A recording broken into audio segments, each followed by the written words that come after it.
First phase का चुनाव जैसे जैसे करीब आ रहा है, चुनावी गर्मी बढ़ती जा रही है। वेस्टर्न यूपी में बड़े सारी धमकी देने वाले नेता आ गए हैं। ये जब मंच पर आते हैं तो सिर्फ अच्छी अच्छी बात ही नहीं करते, डराते हैं, धमकी देते हैं।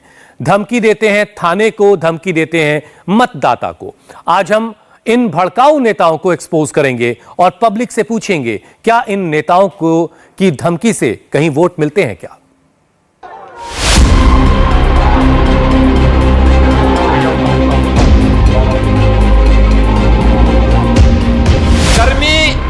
कैसे शांत होगी, ये तो मैं मई और जून में भी इसको बहुत शिमला बना देता हूं। ये भारतीय जनता पार्टी की जो चर्बी चल रही है, सारे नेताओं की चर्बी उतार दो आप। तो ये जो मुख्यमंत्री जी के अंदर गर्मी आ रही है, वो इसलिए गर्मी आ रही है कि ये टिकट जगह जगह मांग रहे थे, इनकी मनपसंद टिकट उन्हें नहीं मिली। गर्मी और चर्बी के बाद नए नए डायलॉग फ्लोट हो रहे हैं। बड़े नेता तो बड़े नेता, अब उम्मीदवार जो कह रहे हैं उस पर बहस छिड़ गई है। जिस डायलॉग पर बवाल मचा है उसे अखिलेश के रफीक ने सुनाया है। बात की है उसने, इन 5 साल के अंदर पूरी हिंदू गर्दी मचाई उन्होंने, हर थाने में हिंदू गर्दी मचाई है। मैं कहना चाहता हूं दोस्तों, अगर ये सरकार बन गई, ये तो गुंडा हो जाएगा, ये तो बदमाश हो जाएगा। मेरठ के अंदर साथियों, मेरठ के अंदर दोस्तों, यकीन मानिए मेरठ का नौजवान, मेरठ का मुसलमान कभी दबा नहीं है किसी से। लेकिन साथियों, इस सरकार ने आपको दबाने का काम किया, आपको कुचलने का काम किया, आपको खत्म करने का काम किया। दोस्तों, पश्चिमी यूपी की गली गली में चल क्या रहा है? मेरठ से लेकर बागपत तक, बागपत से लेकर कानपुर तक नेता समर्थकों में विवादित बयान देने की होड़ मच गई है। लेकिन इन सब बयानों का मतलब क्या है? क्या ऐसी बातों से वोट मिलते हैं? बड़ा सवाल यह है। हिंदू गर्दी वाला बयान मेरठ शहर के मौजूदा विधायक और समाजवादी पार्टी के उम्मीदवार रफीक अंसारी का है। हमने यही सवाल रफीक अंसारी से पूछा तो उनका सीधा जवाब था, इसमें गलत क्या है? इसमें तो कोई दो राय नहीं है कि दमन तो हुआ ही है भाई, सरकार ने तो किया ही है। इसमें आपको नहीं मालूम क्या? ये आपको नहीं मालूम किया नहीं क्या? मॉब लिंचिंग के नाम पर कितने मुसलमान मरे, मरे कि नहीं मरे? तो क्या ये ऐसा नहीं लग रहा कि वोटों का ध्रुवीकरण का नहीं, जो सच्चाई है वो बोली है भाई। इसमें कोई दो राय तो है नहीं। सरकार ने एक टारगेट बना के सब कुछ किया है। इसमें क्या है? 6 लोग मरे नहीं क्या मेरठ में? बताओ, मरे कि नहीं मरे? वो हिंदू मुस्लिम झगड़ा हुआ था क्या है? मतलब ध्रुवीकरण नहीं है वोटों, नहीं, ये सच्चाई है, वो बयान है सर। ये तो आपको भी मालूम है। दहशत और खौफ में सब लोग जिए। लेकिन असल सच्चाई यह है कि ऐसे बयानों से डर पैदा होता है और डर से ध्रुवीकरण होता है। ये हिंदू मुस्लिम की राजनीति करने वाले सब नेता जानते हैं, जो किसी भी पार्टी से हो, और इसीलिए चुनाव के वक्त ऐसे डायलॉग वायरल किए जाते हैं सोच समझकर। रफीक अंसारी के इस बयान के पीछे वजह क्या है, इसका जवाब उनके प्रतिद्वंदी बीजेपी के उम्मीदवार कमल दत्त शर्मा ने दिया है। सर, अब ये डराते हैं, डराकर ये इस बात का डर दिखाकर मुसलमानों की वोट लेना चाह रहे हैं। मुसलमानी ने 10% भी वोट नहीं दे रहा। ये चुनाव में है ही नहीं। चुनाव में दूसरा जो प्रत्याशी है मुस्लिम समाज का, वो तो है, ये तो कहीं भी नहीं है। तो एक माहौल तैयार कर रहे हैं। बिल्कुल, कोई माहौल अब इनसे तैयार होने वाला नहीं है। मुस्लिम समाज इनको समझ चुका है। अब ये दोबारा से बनने वाले नहीं है। इनका समय हो चुका पूरा।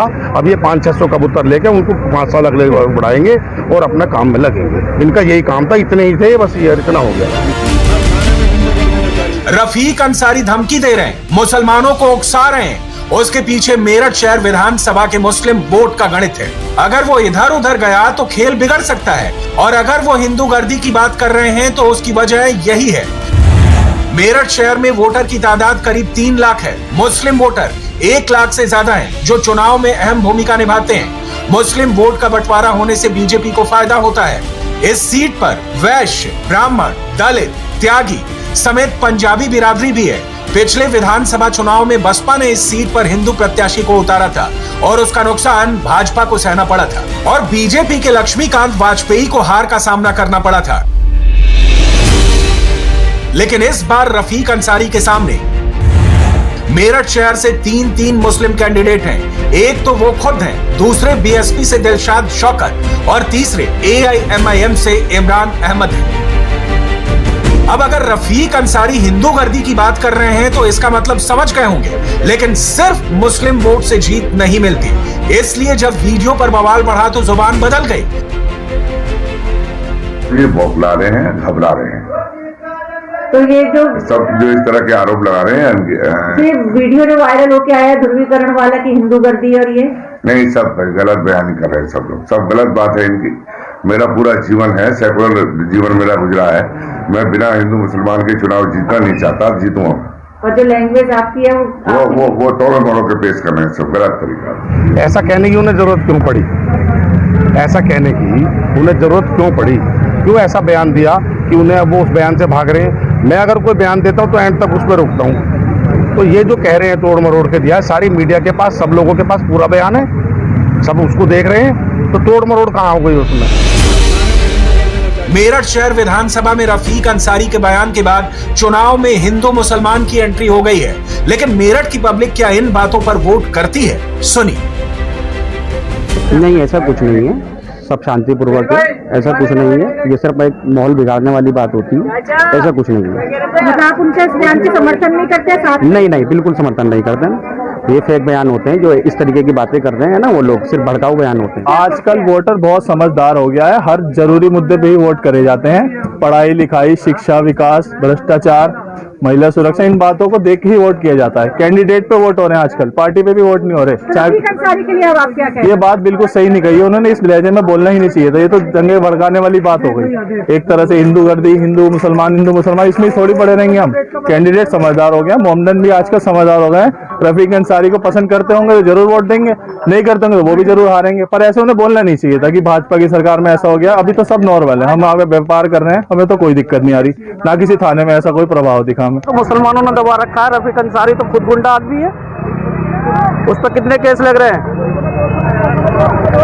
उस पर तो पहले ही केस लगे हुए इतने सारे, तो उसने तो खुद गुंडागर्दी फैला रखी है यहाँ पे मेरठ के अंदर। आप 5 साल में किसी मुसलमान से बोले अगर उसे दबाया गया हो तो ये सब बेकार की बात है। जो जिनके दो नंबर का काम बंद है उन्हें दबाया गया है। सिर्फ जो सब मेहनत के करके आने वाले हैं किसी को दबाया नहीं गया, किसी को कुछ नहीं कहा गया।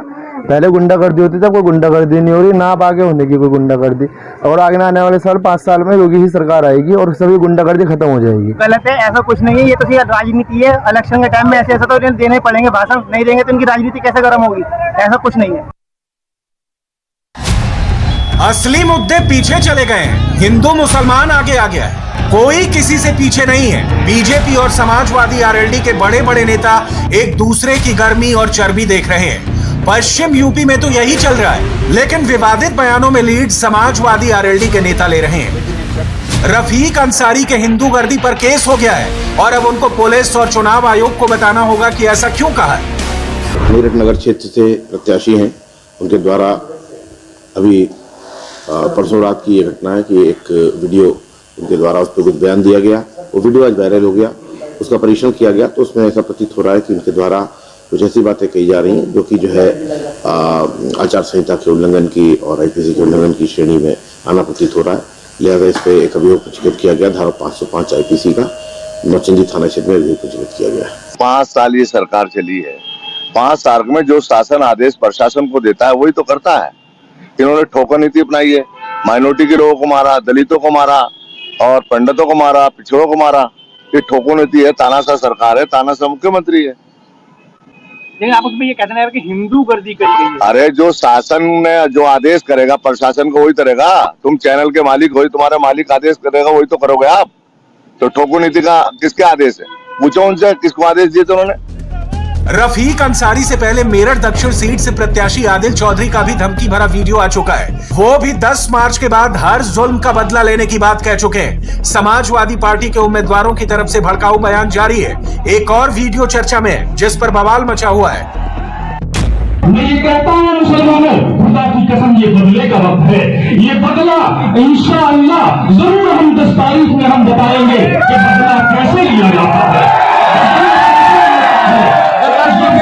की जमीन से इंकलाब शुरू हुआ है। बागपत के बड़ौत में आरएलडी प्रत्याशी जयवीर तोमर की जनसभा हो रही थी। वहां भी हिंदू मुसलमान हुआ। जब वीडियो सोशल मीडिया पर वायरल हुआ, वोट का गुणा भाग शुरू हो गया। जयवीर तोमर तो इसमें कुछ नहीं बोले, लेकिन जब तक जहर उगला गया उसे सुनते रहे। यहां भी वोट का सवाल आ गया, जाट मुसलमान आ गया। ये बात समझने के लिए बड़ौत का जातिगत समीकरण देखना होगा। बड़ौत में कुल 3,08,15 वोटर हैं और एक अनुमान के मुताबिक जाट 80,000, मुस्लिम 45,000, कश्यप 30,000, दलित 25,000, वैश्य 20,000, गुर्जर 18,000, राजपूत 12,000 वोटर हैं।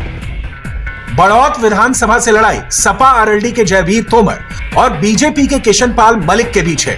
दोनों जाट है। जाट वोट तो बटेंगे, लेकिन मुस्लिम वोट को सेट करना है। अगर जयवीर तोमर के सामने भड़काऊ बयान दिया जा रहा है और वो चुप है, उसका मतलब समझना मुश्किल नहीं है। ये माहौल बिगाड़ना, भाईचारा बिगाड़ना, ये उनका उद्देश्य है। क्या होना चाहिए इसमें? कोई कार्रवाई करनी चाहिए प्रशासन को? इसमें नहीं, नियम अपने काम करेगा, कानून अपना काम करेगा, पर मैं हम लोगों से अपील करना चाहता हूं कि वे संयम बनाए रखें, प्यार की भाषा बोलते रहें। बड़ौत में जिस जनसभा में जयवीर तोमर के सामने समर्थक ने भड़काऊ बयान दिया, अब उस पर चुनाव आयोग की नजर है। अगर आचार संहिता का मामला बनता है तो जयवीर तोमर की मुश्किल बढ़ सकती है। इंडिया टीवी हर वक्त हर जगह डाउनलोड करने के लिए सर्च करें India TV news Google play store या ऐप स्टोर पर।